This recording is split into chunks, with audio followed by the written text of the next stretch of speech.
नमस्कार। आज हम अध्ययन करेंगे वृत्तिक प्रतिमान, अर्थ, प्रकार और विशेषताओं का। मानक नॉर्म्स शब्द से अभिप्राय है मानवीय व्यवहारों, संबंधों और निष्पादन का सामान्य स्तर। इन मानकों का संदर्भ बिंदु समूह होता है। मानक या मानदंड शब्द का प्रयोग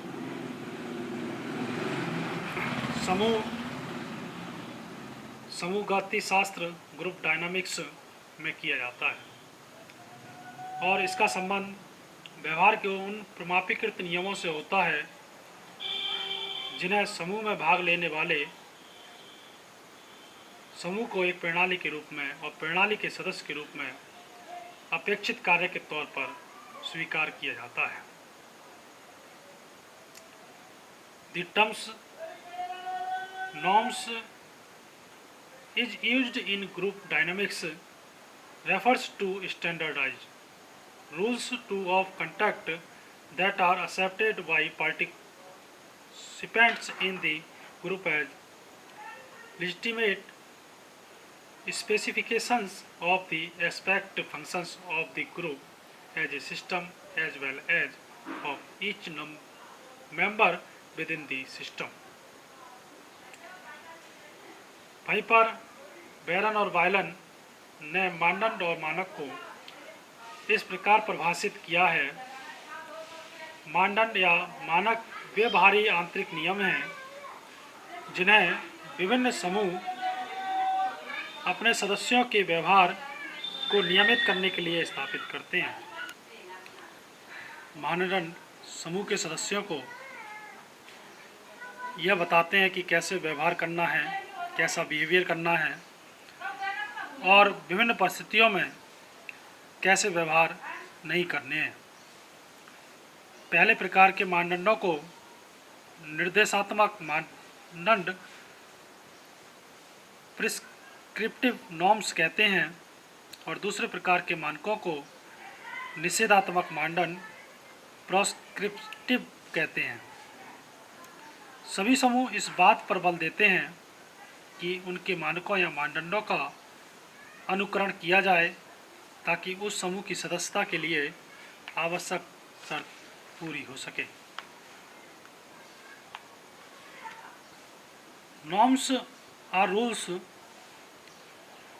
implicit or explicit established by various groups to regulate and behavior of members. Norms tell group members how to behave or how to not behave in various situations. Most groups insist or adhere to their norms as a basic requirement for membership।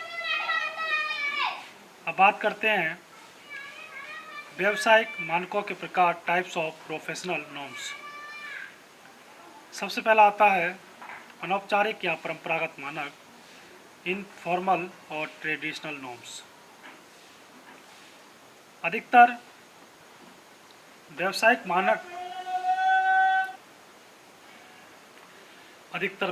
मानक परंपरागत या व्यवहारिक होते हैं।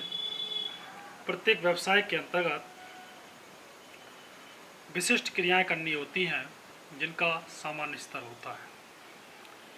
सभी सदस्यों को उनका निर्वहन और अनुसरण करना होता है। अगला है सैद्धांतिक या लिखित मानक, थ्योरेटिकल और रिटन नॉर्म्स। व्यवसाय में प्रवेश से पहले लिखित रूप से शपथ देनी होती है जिसमें सहमति प्रपत्र एग्रीमेंट फॉर्म भरना होता है। इसके अंतर्गत व्यावसायिक व्यवहारों को परिनियमावली का प्रारूप दिया जाता है जिनका अनुपालन करना ही होता है। स्वतंत्र व्यवसायों में राष्ट्रीय स्तर पर परिषदें स्थापित की जाती है जैसे मेडिकल परिषद, बार परिषद या बार काउंसिल, अध्यापक शिक्षा परिषद, national council of teacher education आदि। अब बात करते हैं व्यावसायिक मानकों की विशेषताएं, कैरेक्टरिस्टिक्स ऑफ प्रोफेशनल नॉर्म्स।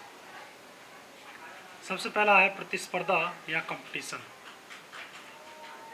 दूसरा है व्यवसाय की संस्कृति या प्रोफेशनल कल्चर। तीसरा है मैत्री एवं सहयोग का प्रसार, extension of friendship and cooperation. सामाजिक दबाव या समरूपता, सोशल प्रेशर एंड यूनिफॉर्मिटी।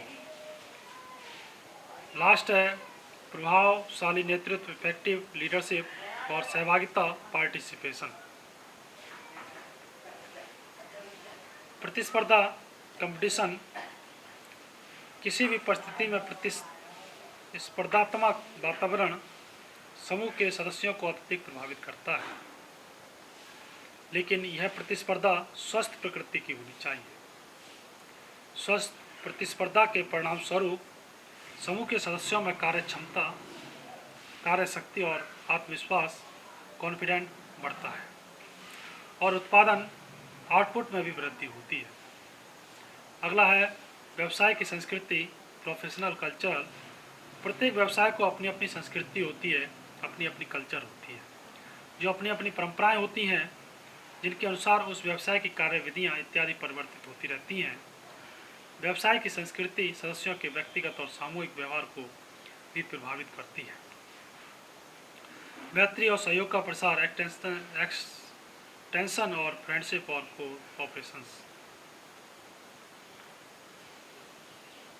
एक ही व्यवसाय में रहकर उस वातावरण या उस व्यवसाय के सदस्य सहयोग और मैत्री का प्रसार भी करते हैं, उनमें आपस में लगाव हो जाता है और एक दूसरे के निकट होने लगते हैं। सामाजिक दबाव और समरूपता, सोशल प्रेशर एंड यूनिफॉर्मिटी। किसी भी व्यवसाय की सदस्यता सामाजिक समरूपता, यूनिफॉर्मिटी को विकसित करती है। सामाजिक दबाव उनके सदस्यों को एक निश्चित दिशा में और उचित ढंग से चलने के लिए प्रेरित करती है। इसके सदस्यों के व्यवहारों में समरूपता आने लगती है। प्रभावशाली नेतृत्व, इफेक्टिव लीडरशिप। हर व्यवसाय का नेतृत्व उस व्यवसाय का एक नेता करता है, एक लीडर करता है। वह समूह के सदस्यों को समझाकर उन्हें प्रभाव में लाकर उनका मार्गदर्शन करता है, उन्हें गाइड करता है। प्रभावशाली नेतृत्व मिल जाने पर वह उस व्यवसाय के सदस्यों का मनोबल ऊंचा हो जाता है। सहभागिता, पार्टिसिपेशन। शोध कार्यों से एक बात सिद्ध होती है कि जो व्यवसाय अपने सदस्यों में सहभागिता और संलग्नता का वातावरण तैयार करने में सफल हो जाते हैं, वे व्यवसाय ही अधिक प्रभावशाली होते हैं, अधिक इफेक्टिव होते हैं। सहभागिता का वातावरण व्यवसाय और व्यवसाय के सदस्यों के लिए लाभदायक सिद्ध होता है। धन्यवाद।